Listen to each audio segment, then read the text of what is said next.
డైరా Prabhakar CPI రాష్ట్ర కార్యదర్శి వర్గసభ్యులు.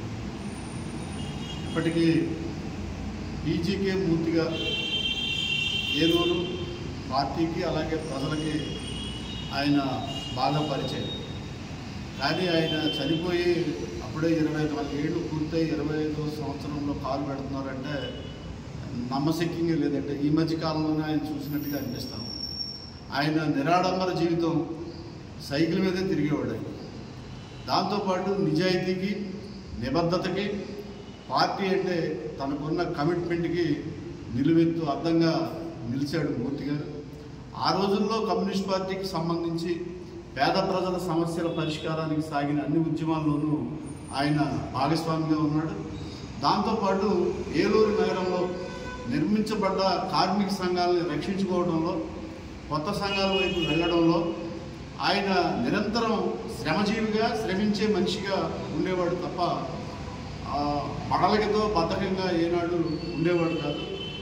ఆయన స్కెలిటన్ లాగా అంటే ఆయన బాడీ కూడా దానికి సహకరించేది, చలాకీగా ఉండేవాడు.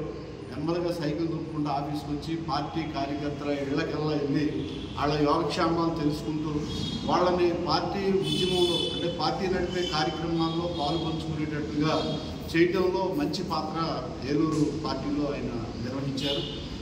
దాంతోపాటు అట్లాంటి వాళ్ళు ఇట్లాంటి టైంలో అంటే ఏదైతే మతోన్మాద పార్టీ అని కమ్యూనిస్ట్ పార్టీ దశాబ్దాల తరబడి అలుపెరుగని పోరాటాలు చేస్తూ ఉందో అట్లాంటి మతోన్మాద పార్టీ వాళ్ళ అధికారంలోకి వచ్చి దేశంలో మతోన్మాదాన్ని రెచ్చగొట్టడం, దాంతోపాటు ప్రజల మధ్య విభజన తీసుకురావడానికి ప్రయత్నం చేయడం, అంబేద్కర్ గారిని అవమానించడం, రాజ్యాంగానికి తూట్లు పొడిసే ప్రయత్నం చేయడం, ఇట్లాంటి ఒక ప్రత్యేక పరిస్థితుల్లో అట్లా కమిట్మెంట్తో ప్రజల పక్షాన నిజాయితీగా నిలబడే వ్యక్తులు లేకపోవడం కమ్యూనిస్ట్ పార్టీ ఉద్యమానికి లోటు, అలాగే ప్రజా ఉద్యమాలకు కూడా లోటు.